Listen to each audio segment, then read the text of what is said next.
When we think of English kings, names like Henry VIII, Richard the Lionheart, or William the Conqueror often come to mind.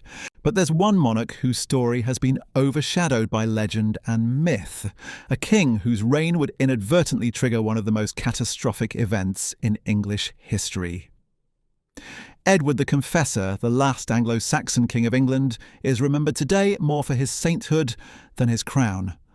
Yet beneath this holy veneer lies a tale of betrayal, exile, and political weakness that would ultimately doom an entire civilization. This is the story of a man who never expected to rule, thrust into power by the violent tides of Viking conquest. A king who would spend his reign battling not foreign enemies, but the very nobles who had placed him on the throne. Edward's decisions, or perhaps his indecision, would set in motion the events that culminated in the Norman Conquest of 1066, forever altering the course of English history. Most people know Edward as a pious saint, a holy man who renounced worldly pleasures. But the real Edward was far more complex, a ruler plagued by violent tempers, haunted by childhood trauma, and politically outmaneuvered at nearly every turn. His story begins not in a palace, but in exile, as a young prince watching his world crumble around him. Born in the year 1003, Edward was the seventh son of Ethelred the Unready, one of England's most ineffective monarchs.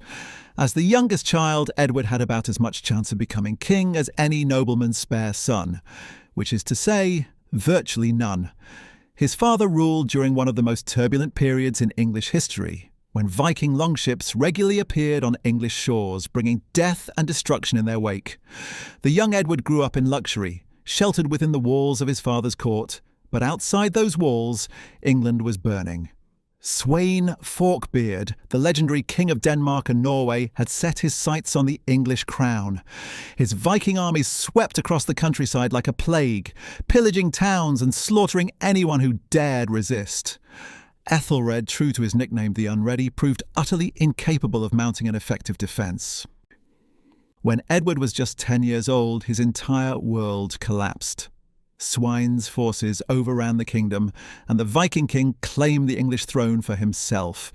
In a single stroke, the House of Wessex, which had ruled England for generations, was cast into the wilderness. Edward, along with his mother Emma and his siblings, fled across the Channel to Normandy, becoming refugees in a foreign land. Imagine being a child, raised to believe you were part of the most powerful family in England, only to find yourself a beggar dependent on the charity of distant relatives. This trauma would shape Edward for the rest of his life, instilling in him a deep-seated mistrust and a violent temper that would later shock his contemporaries. But fate, as it often does, took an unexpected turn. Sweyn Forkbeard, the mighty Viking king who had conquered all of England, died after just 5 weeks on the throne. His sudden death threw the kingdom into chaos, and the English nobles, eager to restore native rule, invited Ethelred back from exile. For a brief, shining moment, it seemed the House of Wessex might reclaim its destiny. Edward, now 13, returned to England with his family, but their restoration was short-lived. Within 3 years, Ethelred was dead, and Sweyn's son, Anut, launched a new invasion. This time, Edward's half-brother Edmund Ironside took up the crown and the sword, determined to drive out the Viking invaders once and for all. What followed was a series of brutal battles that would become the stuff of legend. Some sources even suggest that young Edward fought alongside Edmund, wielding sword and shield despite being barely a teenager. Whether this is true or not, the war reached a grim conclusion when Edmund and Cnut agreed to divide the kingdom between them. But even this compromise was doomed. Edmund either died from his wounds or was murdered, leaving Cnut as the undisputed ruler of England. Once again, Edward found himself in exile, but this time the betrayal cut even deeper. His own mother, Emma of Normandy, married Cnut, the very man who had destroyed her first husband's kingdom. To Edward, this felt like the ultimate act of treachery, a wound that would never fully heal. Emma's new marriage brought her power and prestige she had never known with Ethelred. Cnut was no ordinary Viking.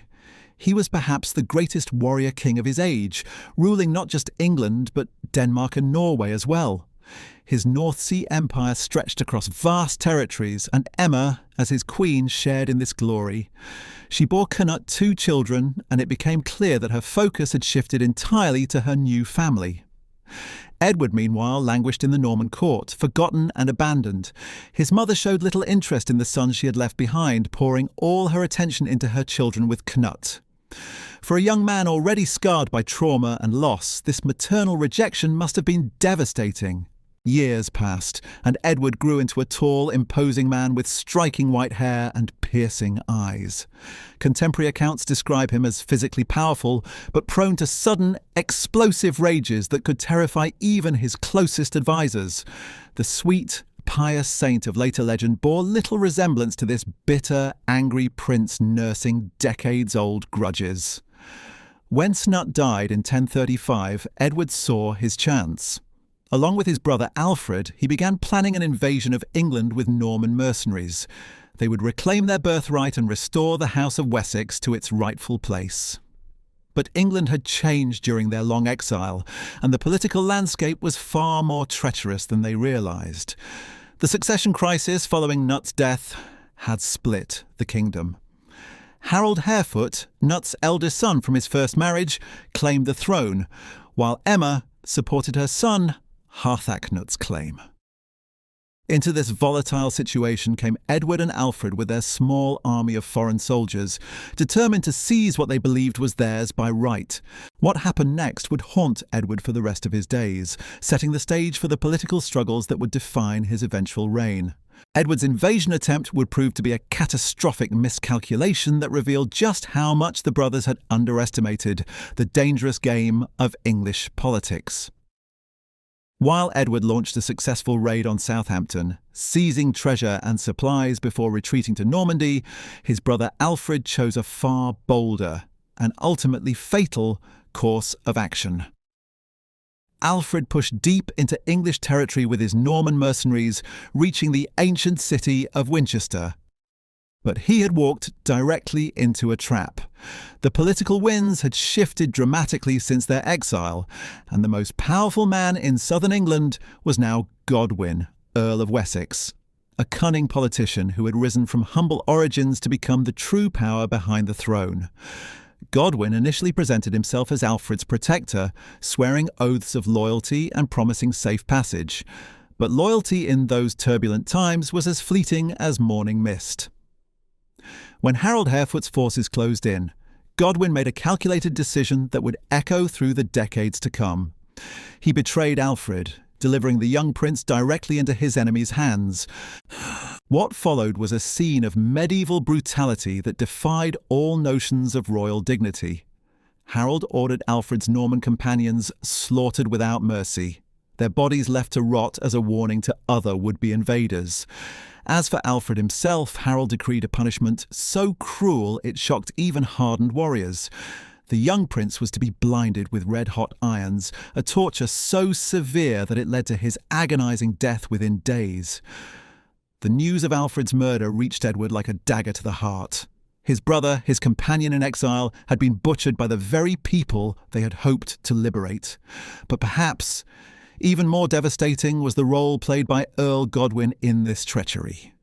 Here was a man who would later become one of Edward's most trusted advisors, yet his hands were stained with royal blood. This traumatic loss would fundamentally alter Edward's character, adding another layer of bitterness and suspicion to an already damaged psyche. He would spend the rest of his life wrestling with conflicting emotions toward Godwin, needing his political support while never fully trusting the man who had betrayed his brother. Harold Harefoot's reign proved mercifully brief, lasting only 5 years before death claimed him in 1040. The throne then passed to Harthacnut, Edward's half-brother, through their shared mother Emma. It was Harthacnut who extended the invitation that would change everything, summoning Edward back from his long exile to serve as heir apparent. After 25 years in foreign courts, Edward finally set foot on English soil once again. He was now 38 years old, a fully grown man shaped by decades of abandonment and betrayal. The England he returned to was vastly different from the one he had left as a terrified child. The old Anglo-Saxon nobility had been replaced by Danish appointees and English collaborators who had prospered under Viking rule. Edward's return was marked by a dramatic reunion with his mother Emma, though their relationship remained strained. The woman who had abandoned him for a quarter century now found herself in the awkward position of welcoming back the son she had essentially forgotten. Emma had grown accustomed to wielding power alongside Cnut, and later as Harthacnut's mother, but Edward's presence complicated her position considerably. The political arrangement seemed stable enough. Harthacnut would rule as king while Edward served as his designated successor. But fate, as always, had other plans brewing in the shadows. In 1042, at a wedding celebration in Lambeth, disaster struck without warning. As Harthacnut raised his goblet to toast the newlyweds, he suddenly collapsed, convulsing violently, before falling silent forever. The king was dead, apparently poisoned, though the identity of his murderer would remain forever shrouded in mystery. Suspicion naturally fell on those who stood to gain from Harthacnut's death. Edward, as the designated heir, had the most obvious motive, but others harboured equally compelling reasons for wanting the Danish king removed.